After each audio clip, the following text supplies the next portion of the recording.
नमस्कार प्रिय मित्रों, स्वागत है आप सभी का हमारे YouTube चैनल विशाखा धर्म गंगा में। दोस्तों, इस बार चैत्र नवरात्रि 9 अप्रैल 2024 दिन मंगलवार से शुरू हो चुके हैं। दोस्तों, इस बार चैत्र नवरात्र में पहला दिन मंगलवार का रहा है। दोस्तों, नवरात्रि में इस बार माँ दुर्गा घोड़े पर सवार होकर पृथ्वी लोक पर पधार चुकी हैं। शास्त्रों में वर्णित है कि मान्यताओं के अनुसार अगर चैत्र नवरात्रि पर यदि माता रानी का आगमन उनके वाहन सिंह पर नहीं बल्कि घोड़े पर होगा तो मान्यता है कि माता दुर्गा का घोड़े पर सवार होकर आना बहुत ही शुभ और कल्याणकारी माना जाता है। जीवन सुख में हो जाता है। भक्ति का भरपूर लाभ भक्तजनों को मिलता है। दिल में सुकून मिलता है। माता वैष्णो भरपूर आशीर्वाद देती हैं। दोस्तों, इस बार चैत्र नवरात्र पूरे 9 दिनों तक चलेंगे, यानी 9 दिन तक नवरात्रि का पर्व मनाया जाएगा। न एक भी दिन कम और न एक भी दिन ज़्यादा। पूरे 9 दिनों तक चलेगी माता वैष्णो की पूजा। माँ शेरावाली की विशेष रूप से पूजा आराधना की जाएगी। चैत्र नवरात्रि का महापर्व इस बार 2024 में 9 अप्रैल दिन मंगलवार से शुरू होकर 17 अप्रैल दिन रविवार को समाप्त होंगे। दोस्तों, चलिए अब जानते हैं नवरात्रि में कौन कौन सी सब्जी नहीं खानी चाहिए और कौन कौन सी सब्जी खाना चाहिए और कौन सा फल खाने से व्रत टूट जाता है। आइए जानते हैं नवरात्रि में क्या खाएं और क्या ना खाएं और क्या पीना चाहिए और कौन सा फल खाना विशेष और शुभकारी माना गया है। आज हम आपको विस्तार से बताएंगे, लेकिन आगे बढ़ने से पहले कमेंट बॉक्स में अपनी राशि जरूर डाल दीजिए। यदि हमारे पास आपकी राशि के अनुसार कोई उपाय होगा तो वहां आकर हम आपके कमेंट का रिप्लाई में बता देंगे, ताकि आपको राशि के अनुसार फल प्राप्त हो। राशि के अनुसार किया गया कार्य बहुत ही शुभ माना जाता है। मैया वैष्णो रानी बहुत प्रसन्न होती हैं। कमेंट में लिखे, माता रानी आपका स्वागत है हमारे घर। जय माता रानी।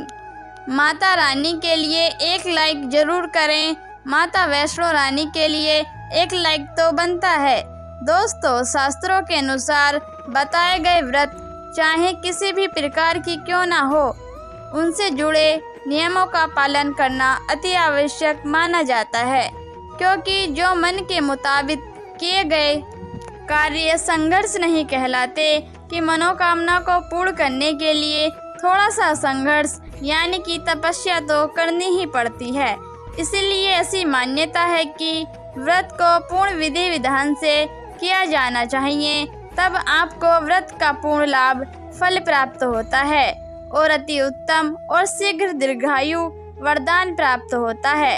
आपकी सभी मनोकामनाएं शीघ्र मैया रानी पूर्ण करती हैं। ऐसे व्यक्ति को मरने के बाद माता रानी के चरणों में स्थान मिलता है। वह सदैव माँ की सेवा करता है। ऐसा भक्त स्वर्ग लोक में जाता है। इसलिए ज्योतिष शास्त्र यही कहता है कि सच्चे दिल से अगर आपके मन में ईश्वर के प्रति श्रद्धा हो तो बिना पूजा पाठ के ही सारा फल मिल जाता है, और अगर आपके मन में ईश्वर के प्रति शंका हो तो उस मनुष्य को कई जन्मों तक सुख नहीं मिलता, वह नरक में ही भटकता रहता है। भगवत गीता में भगवान श्री कृष्ण ने स्वयं ही कहा था, जो मनुष्य सच्चे हृदय से ईश्वर को पुकारता है तो उसका नाता उस शक्ति से जुड़ जाता है जिसे आपने सच्चे हृदय से पुकारा था। इसीलिए भगवान भी कहते हैं कि सच्चे हृदय से की गई ईश्वर को पुकारे तो वह आपकी हर मनोकामना को पूर्ण करते हैं।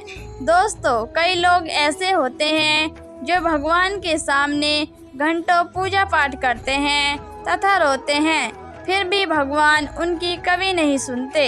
दरअसल जब आप सच्चे मन से ईश्वर को पुकारते ही नहीं हैं, तो भला वह आपकी पुकार कैसे सुनेंगे। दोस्तों, यह तो थी वो बातें जो भक्त और भगवान के बीच की हैं। अब हम जानते हैं नवरात्रों के दौरान क्या नहीं खाना चाहिए और क्या नहीं पीना चाहिए और कौन सा फल खाने से व्रत संपूर्ण और सफल हो जाता है।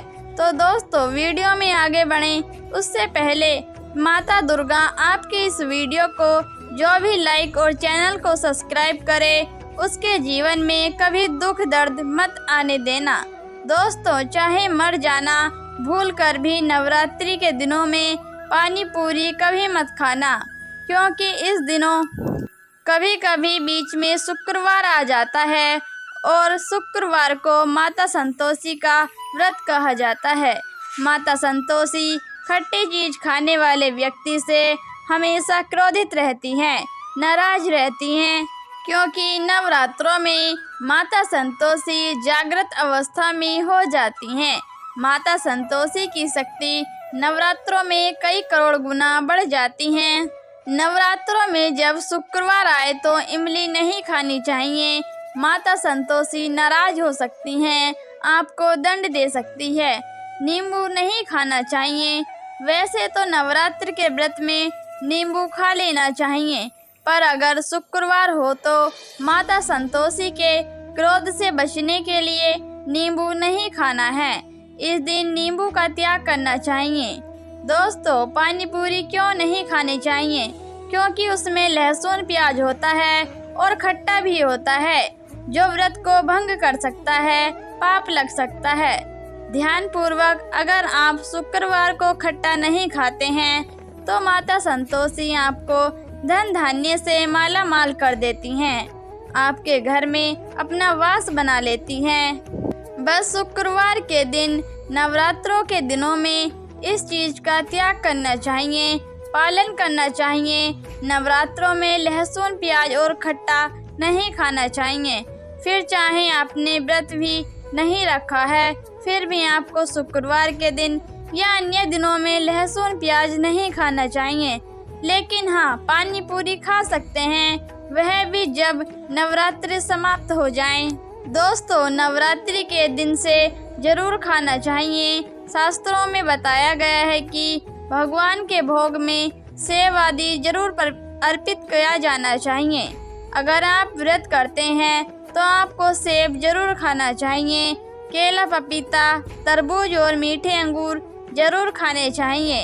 इन फलों से व्रतधारी को शक्ति मिलती है और व्रत संपूर्ण हो जाता है।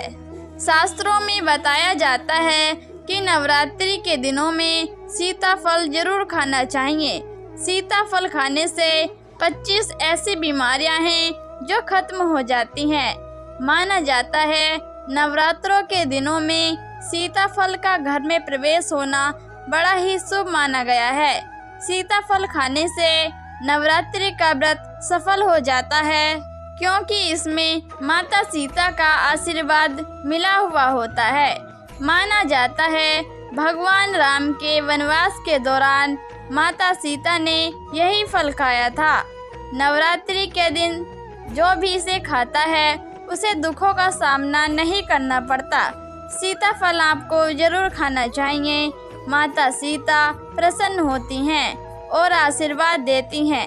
दोस्तों, नवरात्रों में तेल की तली हुई हरी मिर्च खा सकते हैं, लेकिन कम मात्रा में खाना है। व्रत के दौरान ज़्यादा तीखा नहीं खाना चाहिए। व्रत में तीखा खाने से व्रतधारी की जो पेट की आंतें होती हैं उसमें जख्म हो सकते हैं, क्योंकि इस दौरान हम व्रत का पालन करते हैं तो हमारे पेट में कुछ नहीं होता। इसलिए हल्का खाना सर्वप्रिय और उत्तम माना जाता है। व्रतधारी को रसीले आलू अवश्य खाने चाहिए। इससे हमारे शरीर में ऊर्जा की भरपूर जरूरत होती है, पूरी हो जाती है। आप आलू का पानी पी सकते हैं। रसीले आलू जरूर खाने चाहिए। दोस्तों, नवरात्रों में भिंडी की सब्जी जरूर खानी चाहिए। भिंडी में कई ऐसे पोषक तत्व होते हैं जो हमारी हड्डियों को मजबूत बनाते हैं तथा नवरात्रि में बैंगन की सब्जी जरूर खाना चाहिए। लेकिन याद रहे, जब नवरात्रों में सोमवार का दिन आए तो बैंगन भी सब्जी मत खाना चाहिए, पाप लगता है। नवरात्रों में सब्जी में हरा धनिया जरूर डालना चाहिए। हरे धनिये से भी व्रतधारी को पोषक तत्व मिलते हैं। नवरात्रि में हरा धनिया अवश्य खाएं। इससे जो शुगर लेवल होगा वह कम हो जाएगा। नवरात्रों में रिफाइंड का तेल और सरसों का तेल भूलकर भी व्रत के दौरान नहीं खाना चाहिए। मूंगफली का तेल और देसी घी और गोले का तेल खाना अच्छा माना जाता है। दोस्तों, नवरात्रों में डिब्बा बंद लस्सी, डिब्बा बंद जूस नहीं पीना चाहिए। उसमें कई केमिकल मिले होते हैं जिसके कारण आपका व्रत टूट सकता है। जब भी आप फलों का जूस पिए तो याद रखें उसमें नमक न डालें, नहीं तो व्रत टूट जाएगा। साथ ही साथ जूस में बर्फ भी नहीं डालना चाहिए। फलों का सादा जूस पीने से व्रत सफल होता है। दोस्तों, नवरात्रि के दौरान सिंघाड़े का आटा या कुट्टू का आटा खाने से पहले यह देखना कि आटा पुराना तो नहीं है। पुराने आटे में कीड़े वगैरह पड़ जाते हैं जिसके कारण आपका व्रत टूट सकता है, क्योंकि ये छोटे छोटे कीड़े हमें दिखाई नहीं देते और आपके मुंह तक पहुंच जाते हैं। ऐसा आटा खाना मतलब कीड़े मकोड़ों का मांस खाने के बराबर माना गया है। दोस्तों, नवरात्रि के दौरान आप शाम के समय खाने में दही ले सकते हैं, आलू वगैरह खा सकते हैं, आलू के चिप्स खा सकते हैं, साबूदाने की टिकिया बनाकर खा सकते हैं, साबूदाने की खिचड़ी खा सकते हैं, आलू के पापड़ भी खा सकते हैं। कई सब्जियां तो ऐसी हैं जो नवरात्र के दौरान भोजन में शामिल कर सकते हैं। इनसे आपको एनर्जी मिलेगी और व्रत सफल हो जाएगा। नवरात्रि के दौरान आप दूध पी सकते हैं जो आपको ताकत देगा। चाय वगैरह भी पी सकते हैं, लेकिन याद रहे उसमें नमक न डालें। चाय में नमक डालने से व्रत भी टूट जाएगा और व्रतधारी की हड्डियां भी गल जाती हैं। इस बात का ध्यान रखें, व्रतधारी को पेट भरकर खाना यानी गले तक भोजन नहीं करना चाहिए, नहीं तो व्रत रखने का कोई भी फायदा नहीं होगा। थोड़ा थोड़ा खा सकते हैं। दोस्तों, नवरात्रि के 9 दिनों आदि शक्ति माँ दुर्गा को समर्पित होते हैं। नवरात्र के 9 दिन माता रानी के अलग अलग स्वरूपों का पूजन किया जाता है। नवरात्रि के 9 दिनों तक माता रानी को अलग अलग स्वरूप के हिसाब से अलग अलग पोस्टर, अलग अलग भोग अर्पित किए जाते हैं। लेकिन क्या आप जानते हैं, कुछ ऐसी वस्तुएं हैं जिन्हें नवरात्र के दौरान भूलकर भी माता रानी को अर्पित नहीं करना चाहिए। अगर इन वस्तुओं को आप गलती से भी माता रानी को अर्पित कर देते हैं तो आपका व्रत और पूजन का पूर्ण लाभ नहीं होगा। इसीलिए माता रानी की कृपा प्राप्त करने के लिए आपको यह जानना अति आवश्यक है कि वह कौन सी वस्तुएं हैं जो माता रानी के पूजन में भूलकर भी इस्तेमाल नहीं करनी चाहिए। तो आइए माँ का जयकारा लगाते हुए वीडियो को शुरू करते हैं। दोस्तों, नंबर 1, व्रत के दौरान शादीशुदा महिलाओं को सफ़ेद कपड़े पहनकर पूजा पाठ नहीं करने चाहिए। साथ ही साथ काले कपड़े भी नहीं पहनने चाहिए। इससे पूजा, व्रत आदि खंडित हो जाती है। माता रानी की चौकी जब आप लगाए तो उसके नीचे कागज नहीं लगाना चाहिए। माता की चौकी हमेशा लाल कपड़ा बिछाकर ही बनाना चाहिए। हमेशा याद रहे, नवरात्रि के 9 दिनों तक व्रतधारी को अपना आसन माँ की चौकी के आगे ही लगाना चाहिए और वहीं पर आपको सोना चाहिए। मंदिरों को नवरात्रि के दौरान अकेला नहीं छोड़ा जाता, बहुत ही अशुभ माना जाता है। जरा आप ही सोचिए, माता रानी 9 दिनों के लिए धरती पर आकर आपके घर में रहने के लिए आई हैं और ऐसे में आप उन्हें अकेला छोड़ते हैं तो माता भी आपको छोड़कर चली जाएंगी। वह कहेंगी कि आपको मेरी ज़रूरत नहीं है, वह अकेली पड़ जाती हैं। इसलिए माता के पास ही सोना चाहिए। दोस्तों, नंबर 2, नारियल। हिंदू धर्म में नारियल को समृद्धि, धन, श्रद्धा और सम्मान का सूचक माना जाता है। नारियल को श्रीफल भी कहा जाता है। नारियल को सुख समृद्धि में वृद्धि करने वाला माना जाता है। नारियल का हर मांगलिक कार्य में विशेष महत्व होता है। जैसा कि आप सभी जानते हैं कि माता रानी के कई मंदिरों में नारियल से बलि भी दी जाती है और माता रानी के पूजन में नारियल का इस्तेमाल हम सभी करते हैं। खासकर कलश की स्थापना नारियल रखकर ही की जाती है। माता रानी के पूजन में हमें नारियल इस्तेमाल करते समय कुछ गलतियां कर बैठते हैं। दोस्तों, नारियल कई प्रकार के होते हैं, एक हरा दूसरा सूखा। एक के अंदर पानी होता है, दूसरे के अंदर पानी नहीं होता।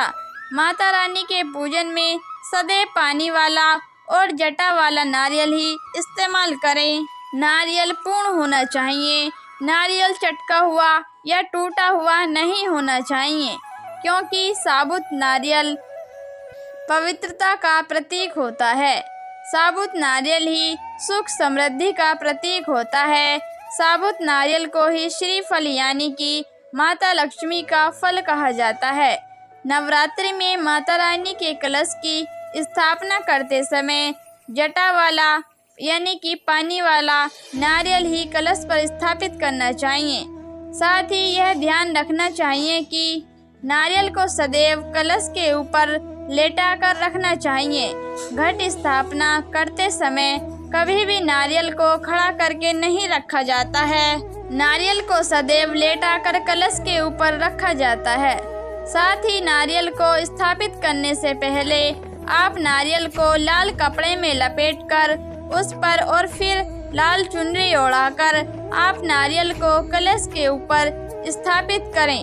शास्त्रों के अनुसार कलश के ऊपर जब सही तरीके से नारियल रखा जाता है तो सही प्रकार का नारियल रखा जाता है, तभी व्रत और पूजन का पूर्ण फल प्राप्त होता है।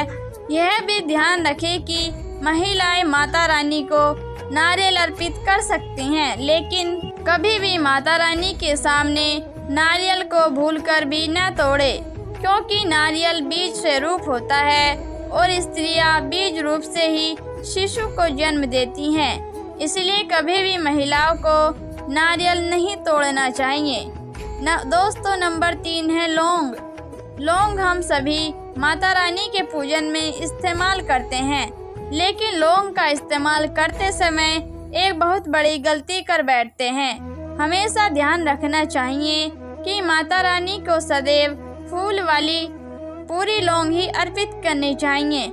जिस लौंग के ऊपर फूल नहीं होता है या फिर जिस लौंग के पीछे लकड़ी की डंडी नहीं होती है, उसको आप माता रानी के पूजन में भूलकर भी इस्तेमाल ना करें। फूल वाली लौंग को ही पूर्ण माना जाता है और माता रानी के पूजन में कोई भी अपूर्ण वस्तु, कोई भी खराब वस्तु या टूटे हुए अक्षत इस्तेमाल नहीं करना चाहिए। इसलिए सदैव माता रानी की पूजन में फूल वाली लौंग का ही इस्तेमाल करें।